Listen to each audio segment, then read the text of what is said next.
Welcome to other video और ये है स्पाई एक्स फैमिली के सीजन 2 का एपिसोड 12 का रिव्यू। तो चलिए जानते हैं क्या हुआ कहानी में आगे स्पाई एक्स फैमिली के सीजन 2 का एपिसोड 12 में। तो एपिसोड की शुरुआत में लॉयड बॉन्ड को वॉक पे ले जाना चाहता है, जहां वो आन्या को इनवाइट करता है, लेकिन आन्या कॉन्सेंट्रेट करके ओरिगामी कर रही होती है, जिस वजह से उसको डिस्टर्ब नहीं करता और सोचता है कि वॉक के बहाने वो ट्रेनिंग करवा लेगा आन्या के ना होने पे बॉन्ड की। तो आगे पार्क में वो ट्रेन करता है बॉन्ड को अपने इन्फॉर्मेंट के साथ, जिसने हाथ में सेफ्टी ग्लव्स पहन रखे होते हैं, जिस पर गो कहते ही काटता है बॉन्ड। पर बॉन्ड अनकंडीशनली उसको छोड़ भी देता है, क्योंकि जिस पर उसने हमला किया है वो उसका केयर टेकर भी था कुछ समय पहले, पर जो लॉयड के इंस्ट्रक्शन के विपरीत था, जिसमें वार करना था हाथ और पैर पर, और हमला की हुई जगह को छोड़ना नहीं था ताकि उस पर कोई और हमले ना हो पाए, और किसी वाइटल पॉइंट पे हमला नहीं करना था। पर खैर शायद बॉन्ड को ज़्यादा अच्छा ये सब करने के लिए, तो शायद अटैक ट्रेनिंग में वो अच्छा नहीं है, जहाँ कुछ और ट्रेनिंग करवाने के बारे में सोचता है लॉयड। पर बॉन्ड प्रोजेक्ट एप्पल में से था, जहाँ इंटेलिजेंट आर्मी डॉग बनाए जा रहे थे, तो हो सकता है बॉन्ड काफ़ी सारी ट्रेनिंग से गुजरा और अब वो ऐसी ट्रेनिंग नहीं करना चाहता। जिन सब बातों को सुनकर याद आता है बॉन्ड को अपना पास्ट, जहाँ उसे कहा जाता था कि तुम ये भी नहीं कर सकते, क्या बेवकूफ़ कुत्ता है ये। जिसके बाद उन्होंने उम्मीद की कि ये मिशन फेल हो चुका है, इसे ठिकाने लगाना पड़ेगा। तो खैर आगे लॉयड बॉन्ड को उतना पुश नहीं करता और दोनों अपनी वॉक कंटिन्यू करते हैं। और वहीं दूसरी तरफ आन्या कंप्लीट कर चुकी है अपनी ओरिगामी, जिससे उसने बनाया एक स्टार, जिसे वो कहती है स्टेला, और उसे अपने कपड़ों के ऊपर लगा लेती है, पर वो जल्दी उतर जाता है नीचे। तो खैर आगे बॉन्ड लॉयड के साथ वॉक पे था कि तभी उसे झलक दिखती फ्यूचर की, जहाँ एक बच्चे के हाथ से उसकी आइसक्रीम गिरेगी और वो रोने लग जाएगा। जिसके बाद बॉन्ड ढूंढता उस बच्चे को जिसके साथ वो हादसा होने वाला है, और सोचता कि अगर वो उसको बचा लेगा उस हादसे से तो लॉयड खुश होगा। जैसा करने के लिए बढ़ता है आगे और उस बच्चे को वही रोक लेता है, लेकिन वो बच्चा डर जाता है, जिसके हाथ से दोबारा आइसक्रीम गिर जाती है। पर इस बार लॉयड वहाँ होता है, जो उसको 3 स्कूप आइसक्रीम दिलवाता है, जहाँ से पहले उसके पास सिर्फ 2 स्कूप की आइसक्रीम थी, जहाँ बॉन्ड के नेक इरादे काम नहीं आए।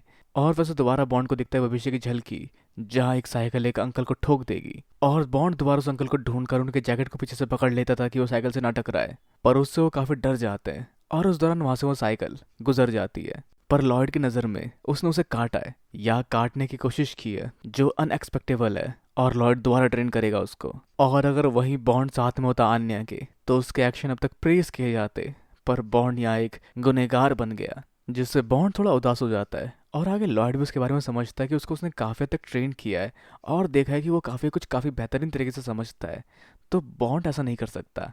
शायद वो बॉन्ड को भी समझा नहीं, बिल्कुल आन्या की तरह। और उस दौरान एक और फ्यूचर की झलक दिखती है बॉन्ड को, जहाँ कबूतर किसी के शर्ट के ऊपर हक देता है। पर बॉन्ड आगे कॉन्सिक्वेंसेस समझता है कि अगर उसने उसको रोका तो वो बिल्कुल उस अंकल को बचाने वाला सीन हो जाएगा, और ये इतनी कोई बड़ी बात भी नहीं है, जहाँ बॉन्ड इस चीज को रिवर्स ना करने का फैसला करता है। जैसा सब सोचते हो उसको लॉयड देखता है, जहाँ लॉयड को लगता है कि वो बीमार है, उसे उसे वेटनरी के पास लेके जाना चाहिए। पर तभी बॉन्ड को एक और विजुअल आता है, जहाँ पे कोई डेजी डेजी चिल्ला रही होती है, जहाँ डेजी एक घर के अंदर होती है जहाँ आग लग चुकी होती है। जिस तरह बॉन्ड लॉयड को ले जाने की कोशिश करता है, लेकिन बॉन्ड को वो रेजिस्ट करता है, पर फिर बॉन्ड उसकी तरफ सीरियसली देखता है, जिसके बाद वो बॉन्ड को थोड़ी ढील देता है और उसका पीछा करते पहुंचता है ऐसी जगह जहां आग लग चुकी होती है। जिस जगह बात करता है लॉयड की सब बाहर निकल चुके हैं, जहां उम्मीद ये होती है कि सब लोग बाहर निकल चुके होते हैं, पर बॉन्ड अपने भविष्य की झलक को याद कर अपने पट्टे को काट कर अंदर की ओर भागता है, और लॉयड भी उसके पीछे जाता है, जहां उसको उम्मीद है कि उसने किसी को सूंघा होगा अंदर, जिसका पीछा करते हुए वो भी अंदर जाता है और अंदर बॉन्ड को देखता है, जिसके ऊपर एक जलती हुई लकड़ी गिरने वाली होती है, लेकिन लॉयड उसको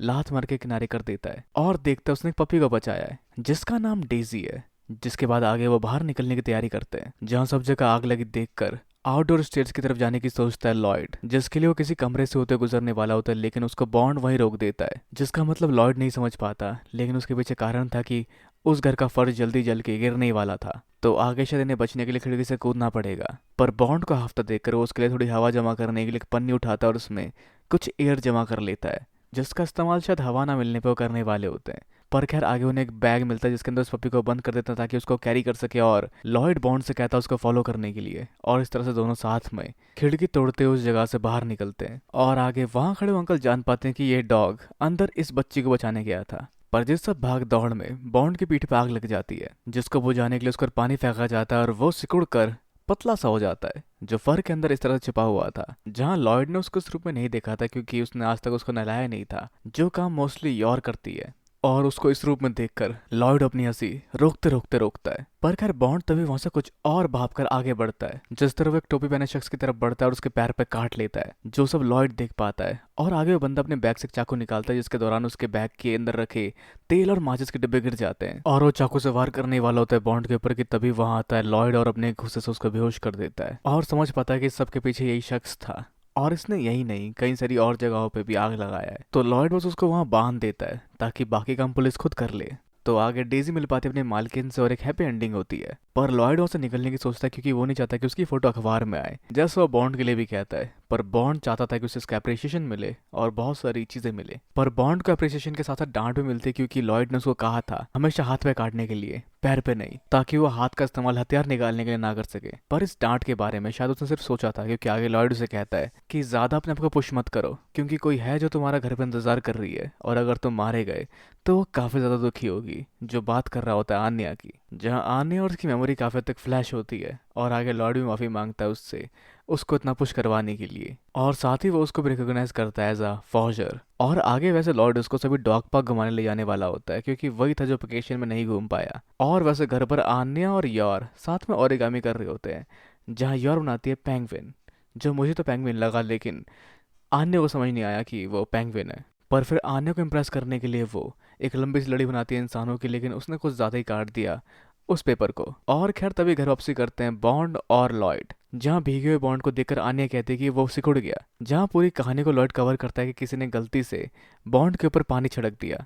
और वैसे बॉन्ड के भीगने के बाद उसकी आवाज़ भी थोड़ी सी चेंज हो जाती है। और वैसे आन्या लॉयड के दिमाग को पढ़कर जान जाती है कि ये कहाँ से आए हैं, इन्होंने मदद की आग लगी जगह पर, जिससे वो काफ़ी खुश होती है और दो स्टेला बनाती है, जिसमें से एक लगता है बॉन्ड को और एक लॉयड को, जो उनकी वॉक को पूरा करने के हार्डवर्क की वजह से उसने उन्हें दिया है। पर रियलिटी वो जानती है, जहाँ लॉयड ही सोचता है कि काश ये असली स्टेला भी ला पाती। तो खैर आगे ये लोग करते डिनर और इस तरह से ये दिन आगे बढ़ता है, जहाँ सभी अपनी अपनी तरफ से मजे कर रहे होते हैं, चाहे वो डॉर्मेट्री यानी कि हॉस्टल हो, या आने के दोस्त, या योर का भाई, या फिर कोई शातिर स्पाई जिसके दिल में कोई बसा हुआ है, या किसी के दिल में बसने की चाह लिए ख्याली पुलाव पकाते इन्फॉर्मेंट्स। वैसा ऐसा कुछ तो कई बार मैंने भी सोचा है। तो इस सब के साथ ये सीजन शायद खत्म हो चुका है क्योंकि आगे हम देख पाते हैं पुराने एपिसोड्स के ही रिकैप्स। तो अब मिलेंगे शायद नई सीजन में स्पाइक्स फैमिली के।